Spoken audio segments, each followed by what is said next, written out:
আসসালামু আলাইকুম। আমেরিকা ও ইসরায়েলের অভিযোগ, মাত্রা অতিরিক্ত ইউরেনিয়াম মজুত করছে ইরান। তারই ঘটনাচক্রে ইরানের পারমাণবিক স্থাপনায় আমেরিকার আঘাত। আজকে ইউরেনিয়াম সম্পর্কে 3টি গুরুত্বপূর্ণ তথ্য জেনে আসা যাক। কতটা শক্তিশালী ইউরেনিয়াম? ইউরেনিয়াম এমন একটি মৌল যা বাতাসের সংস্পর্শে আসলে নিজের তাপেই জ্বলতে থাকে। তাই ইউরেনিয়ামকে খোলামেলা রাখা সম্ভব নয়।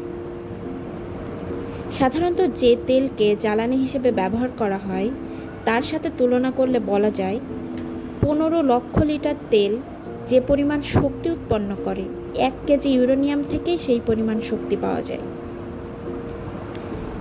দ্বিতীয় বিশ্বযুদ্ধে জাপানের হিরোশিমায় 64 কেজি ইউরেনিয়াম ফেলা হয়, যার মাত্র 700 গ্রাম ইউরেনিয়াম ফিউশন বিক্রিয়ায় অংশগ্রহণ করে এবং এতেই পুরো হিরোশিমা শহরটি ধ্বংসে পরিণত হয়।